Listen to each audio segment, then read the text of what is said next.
আড়ালে নিবে। আমার আপনার হিসাবটা পর্দার আড়ালে নিলে বেঁচে গেলাম। পর্দার আড়ালে নিয়ে বলবে তারিফু জাম্বা কাজা ও কাজা, তুই এই গুনাহ করছো না তুমি? জি আল্লাহ করছি। 3 বার স্বীকৃতি নেওয়ার পর আল্লাহ তাআলা বলবেন, তুমি কিছু কিছু ভালো কাজ করেছিলা, নির্জনে ডেকেছিলা, নির্জনে স্মরণ করেছিলা, আমি আল্লাহকে আল্লাহ বলে মেনে নিয়েছিলাম, তোমার চোখ থেকে চোখের পানি বের হয়েছিল, তোমার ওই আমলগুলা খুব ভালো ছিল, যাও কাউকে বলা দরকার নাই, তোমার ডান হাতে আমল নামা দিয়ে দিলাম, মাফ করে দিলাম।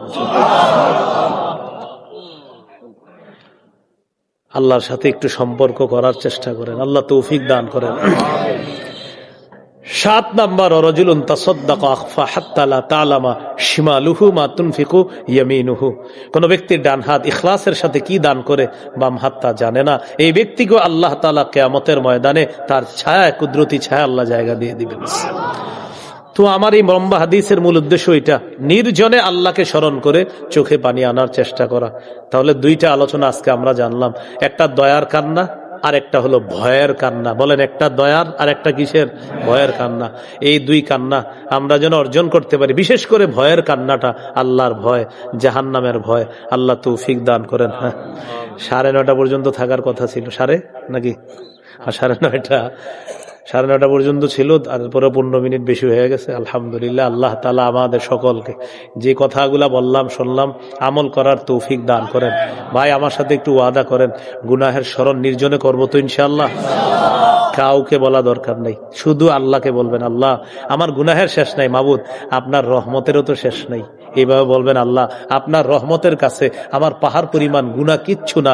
এক হাদিসে আসছে, আমার কোনো বান্দার গুনাহ যদি আকাশের চূড়ায় পৌঁছে যায়, আর ও যদি আমাকে বলে আল্লাহ আপনার কাছে মাপ চাই, দিল থেকে কায়মনো বাক্যে যদি ও আমাকে বলে, আর আমাকে ও রব মনে করে, আমি আল্লাহ ওর এই পাহাড় সম গুনাহ মাফ করব। আমি কারো পরোয়া করি না, আল্লাহ কারো পরোয়া করে না, মাফ করে দিবে। আল্লাহ তৌফিক দান করেন। আজকের যে আলোচনাটা শুনলেন, আমার সংকলন মিম্বরের আমানতের 1ম খণ্ডের সর্বশেষ আলোচনাটা কান্না সম্পর্কে। যদি কারো প্রয়োজন হয়, গাড়ির কাঁচ না ভেঙে, আমি গাড়িতে যাইতে যাইতে যদি পারেন সংগ্রহ করে নেন। গাড়ির কাঁচ কিন্তু ভাঙা যাবে না, ঠিক আছে? গাড়ির কাঁচ না ভেঙে যদি কেউ পারেন সংগ্রহ করতে পারেন। সময়, আমি গাড়িতে উঠবো, এরপরে আর সময় নাই। 1 থেকে 6 খণ্ড কেউ যদি পারেন সবগুলোই সংগ্রহ করেন। 1ম খণ্ড সন্তানের 64টা অধিকার, 2য় খণ্ড শিরিক বেদাত কুফর তাওহীদ, 3য় খণ্ড হালাল হারাম, 4র্থ খণ্ড স্বামী স্ত্রীর অধিকার, 5ম খণ্ড লা ইলাহা ইল্লাল্লাহর ব্যাখ্যা, 6ষ্ঠ খণ্ড নামাজ সম্পর্কে আলোচনা। ইনশাল্লাহ রমজানের আগে 7ম, 8ম, 9ম খণ্ড আসবে বলে আশা করি ইনশাল্লাহ। আপাতত 6 খণ্ড আছে। প্রতিটি খণ্ড ওলামায়ে কেরাম সহ সর্বসাধারণের জন্য।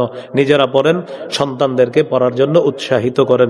বিশেষ করে 1ম খণ্ড, 4র্থ খণ্ডটা জামাই বউ যারা আছেন পুরো মুখস্থ করে ফেলবেন। আপনাদের জন্য সহজ করে একদম লেখা হয়েছে। আল্লাহ আমাদের সকলকে যেই কথাগুলা শুনলাম বললাম, প্রত্যেকেই যেন আল্লাহর ভয়ে কান্নাওয়ালা 2টি চোখ আমরা অর্জন করতে পারি। আল্লাহ তৌফিক দান করেন। আমিন। ওয়া আখিরু দাওয়ানা আলহামদুলিল্লাহি রাব্বিল আলামিন।